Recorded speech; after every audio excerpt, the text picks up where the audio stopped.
Star Wars. You guys know how I feel about it. Star Wars, the first movie I've ever seen. Star Wars, I love it. Star Wars, I'm just gonna let Ted Mosby from How I Met Your Mother sum it up for you. Stella, that is Ted's favorite movie of all time. He watches it when he's homesick with the flu. He watches it on rainy Sunday afternoons in the fall. He watches it on Christmas Eve. Ted watches Star Wars in sickness and in health, in good times and in bad. And yeah, he's right. Star Wars lets me get away from the real world. Sure, Star Wars has its bad times. Rise of Skywalker. I have been every voice you have ever heard inside your head. But it also has its really good times as well. And that's why today I'll be reviewing something very special for you guys. Star Wars Revenge of the Sith Ultimate Edition. Star Wars Revenge of the Sith as itself helped me through rough times and the good times. It's my favorite movie of all time next to Avengers Endgame. But this Ultimate Edition may be the perfect film. Star Wars The Clone Wars. Star Wars Clone Wars helped me through the toughest times as well, and pretty much ended my childhood for me, which was a good thing. It was amazing, and it was sad to see it go. But this Ultimate Edition changes everything. Welcome to the May the 4th special.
You fought in the Clone Wars?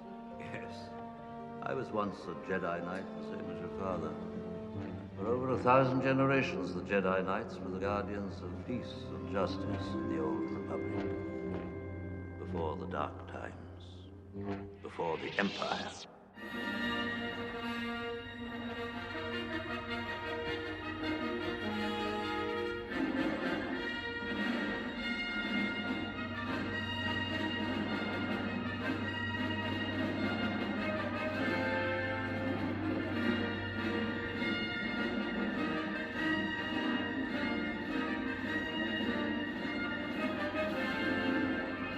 Star Wars Revenge of the Sith. My favorite Star Wars movie of all time. From the amazing action, to the visuals, to the opening space battle itself, to even the fight between Anakin and Obi-Wan. And Star Wars The Clone Wars. My favorite show of all time. From the amazing visuals to amazing characters it introduces, from the heartbreaking scenes to the just being my childhood in general. And then The Bad Batch. A good sequel to the Clone Wars, and I really enjoyed the show. But what if I told you you can combine all three of them into one film? The perfect film. The perfect Star Wars film. Star Wars Revenge of the Sith Ultimate Edition. This film right here. This is my favorite movie of all time. I always thought Avengers Endgame was. Because I love Avengers Endgame, but I'm a bigger Star Wars fan. Heck, I even collect all the clones from the Clone Wars, and I'm just a huge fan of it in general. After seeing this, it is the perfect Star Wars movie.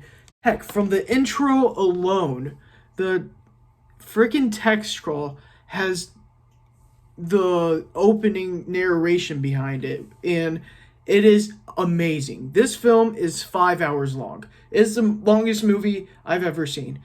Why are all the longest movies I've ever seen, ironically, my favorite films? Except Titanic and Avatar. Like Justice League Snyder Cut. And Avengers Endgame. And now this movie. Hey, long movies rock! Except Avatar and Titanic. But this movie is truly a spectacle. It transfers seamlessly between animation and live action, and I love it. Watching the final 4 episodes of Clone Wars, the first episode of the Bad Batch, and the Revenge of the Sith film all in one go is spectacular. I have a ball doing it, man. It is amazing. I love it so much. I have a smile every time I watched it. The first time I watched it, me and my cousin watched it together, and we had a ball just watching it, man. It is spectacular. This is the perfect Star Wars film. It is. Even from the back, the cover, oh my god. Even it's so good. It's so good. And honestly, it's perfect. It is the perfect film, and I love it so much. I recommend whoever is a huge Star Wars fan picking it up, because overall, I'm giving Star Wars Revenge of the Sith Ultimate Edition an A++. My highest score, and yeah, man, it is spectacular. I love it so much. That's all for this time, and may the 4th be with you. See you guys in the next show. Bye-bye.